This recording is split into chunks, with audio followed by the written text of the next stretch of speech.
진정한 사과 안 하죠. 지난 일이잖아 라고 얘기한다. 그분은 진정한 사과를 했다고 생각할 거고 지난 얘기 자꾸 꺼내서 뭐 하자는 건데 이렇게 나올 확률이 굉장히 많아요.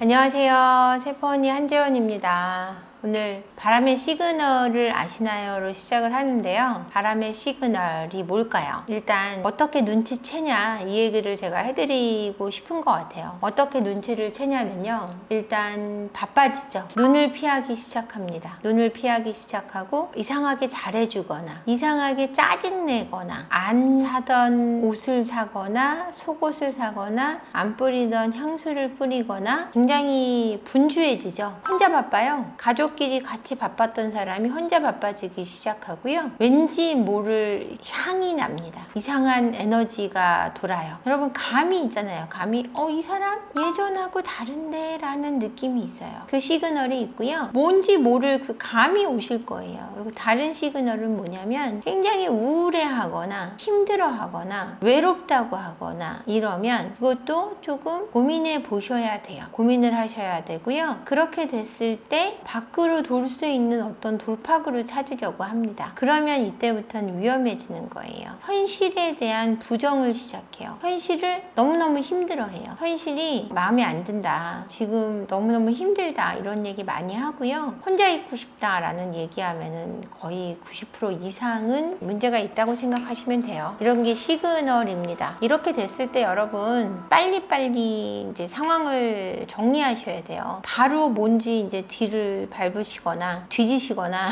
상황에 대한 정리를 하지 않으면 상간자와 상간녀와 관계가 깊어지면 그때부터는 문제가 심각해진다고 생각하시면 됩니다.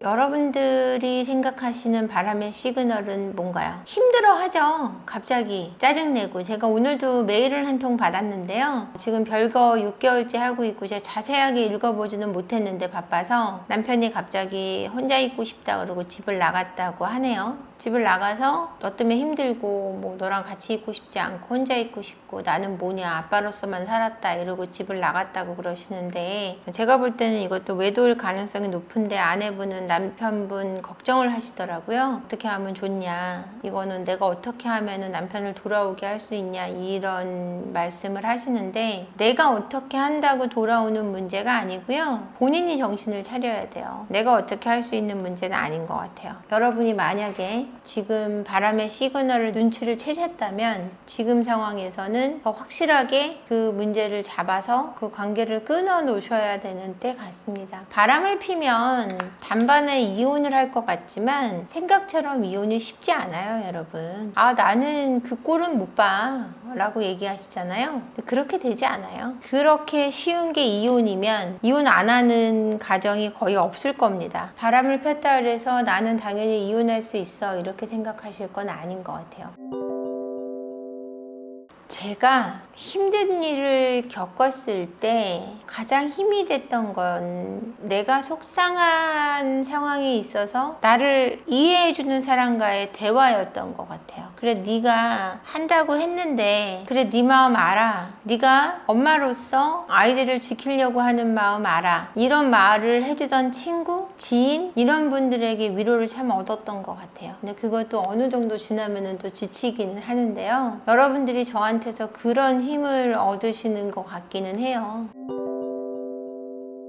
근데 제가 상담이 시작되기 전에 좀 긴장해요. 왜냐면 내가 과연 오늘 잘 해낼 수 있을까? 내가 오늘도 정말 좋은 거를 드릴 수 있을까? 그분들의 마음을 온전히 공감할 수 있을까? 그거에 대한 두려움이 있어요. 그 상담 안으로 들어가면 좋은 걸 드리고 있는 내 모습도 보고 또 좋아하시는 그 문제를 해결해서 가시는 그분들을 보고 상담이 끝났을 때 그 하루가 끝났을 때 오는 만족감이 저를 살게 하는 것 같아요. 상담이 너무 많아서 어쩔 때는 굉장히 내가 정말 잘하고 있을 걸까? 라는 두려움이 있기도 한데 하루를 잘 마치고 일주일을 잘 마감할 때 오는 보람이 있어요. 오늘도 정말 힘드신 분들과 함께 했는데 제가 그분들의 힘겨움을 횟수를 거듭하면서 더 잘 덜어드릴 수 있기를 바랄 뿐이에요. 바람 후에 진실한 사과가 없는 배우자 어떻게 할지 여러분 궁금하실 것 같아요. 바람을 핀 배우자분들은 진실한 사과를 했다고 믿어요. 본인들이 미안하다고 했잖아, 내가 미안하다고 했어, 진심으로 한 적이 없잖아, 이런 얘기를 주고받거든요. 이것 때문에 많이들 싸우세요. 다투시고. 진실한 사과라는 것이 사실은 피해를 입은 쪽에 마음에 들어야 되는데 피해를 준 쪽에 맞힐 수밖에 없다라는 거죠. 진정한 사과 안 하죠. 진정한 사과라는 걸 근데 그분은 지난 일이잖아 라고 얘기한다. 그분은 진정한 사과를 했다고 생각할 거고 지난 얘기 자꾸 꺼내서 뭐 하자는 건데 이렇게 나올 확률이 굉장히 많아요. 그렇게 나오면 사실 그 얘기도 틀린 얘기는 아니기 때문에 계속해서 문제를 삼기도 애매해요. 서로의 진정을 모르니까 그러는 것 같아요. 서로의 진정을 모르는 것도 있지만 서로가 표현하는 진실함이라는 태도가 다르기 때문일 수 있어요. 어떤 사람은 진짜 미안해 라고 얘기하기도 하지만 어떤 사람은 미안해까지가 최선이고 어떤 사람은 그냥 뭐 선물 하나 탁 갖다 주기도 하고. 근데 진실한 사과는 내 마음에 있는 거예요. 저 사람 태도에 있는 게 아니라 내가 이 사과를 받아들이고 싶은가 싶지 않은가가 진실한 사과를 결정하지 이 사람의 태도로 내가 진실한 사과를 받았나 안 받았나로 결정이 되는 게 아니에요. 어떤 누군가는 무릎 꿇고 빌어도 그게 진실한 사과라고 생각하지 않아요.